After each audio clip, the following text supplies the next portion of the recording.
వృషభ రాశి వాళ్లకు ఈ వారం గ్రహాల యొక్క అనుకూలతల వలన వివిధ రూపాల్లో విజయాలు కూడా సాధించుకోగలుగుతారు. సాంఘిక జన సంక్షేమ సంబంధమైనటువంటి కార్యక్రమాల్లో పాల్గొంటారు. శక్తికి మించినటువంటి పనులు చేపట్టి చక్కని విజయాలను కూడా సాధించుకుంటారు.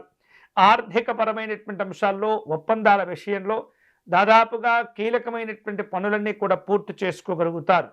ఈ వారం భగవంతుని యొక్క అనుగ్రహం చేత వ్యక్తిగతమైనటువంటి కొన్ని రకాల సమస్యల నుండి కూడా బయటపడేటటువంటి అవకాశాలు ఉన్నాయి. మానసికమైనటువంటి ఒత్తిడి తగ్గిపోతుంది. చాలా వరకు ఇతర రకాల సమస్యల నుండి ఉపశమనం లభించబోతుంది. అలాగే ప్రముఖులతోటి పరిచయాలు ఏర్పడుతుంటాయి.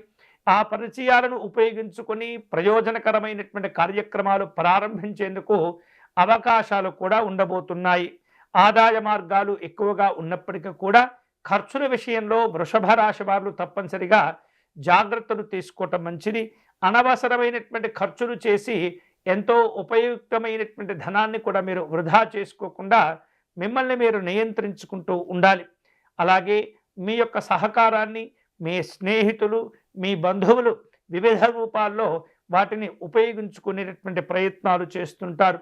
ఆర్థిక పరమైనటువంటి అంశాల్లో ఈ వారం కొంత జాగ్రత్తగా వ్యవహరిస్తుండాలి. ఇతరులకు హామీలు ఇచ్చేటటువంటి సందర్భంలో అన్ని రకాల జాగ్రత్తలు తీసుకోవాలి.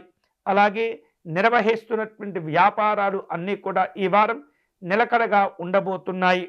వృత్తి ఉద్యోగ విషయాల్లో ఆశించినటువంటి గుర్తింపు గౌరవాలను కూడా పొందుతూ ఉంటారు. వివిధ రూపాల్లో మీకు రావలసినటువంటి బాకీలను కూడా వసూలు చేసుకునేటటువంటి అవకాశాలు కనిపిస్తున్నాయి.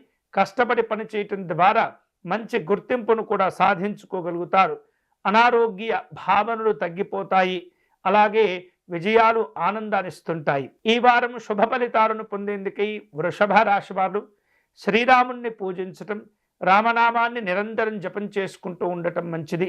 అలాగే విశేషమైనటువంటి ఏకశ్లోకి రామాయణ శ్లోకమును పారాయణం చేసుకోవటం ద్వారా విశేషమైనటువంటి శుభ ఫలితాలు పొందవచ్చు. గన్నేరు పుష్పములను సేకరించి లేదా పసుపు రంగులో ఉన్నటువంటి పుష్పాలను సేకరించి శ్రీరామునికి అర్చన నిర్వహించండి.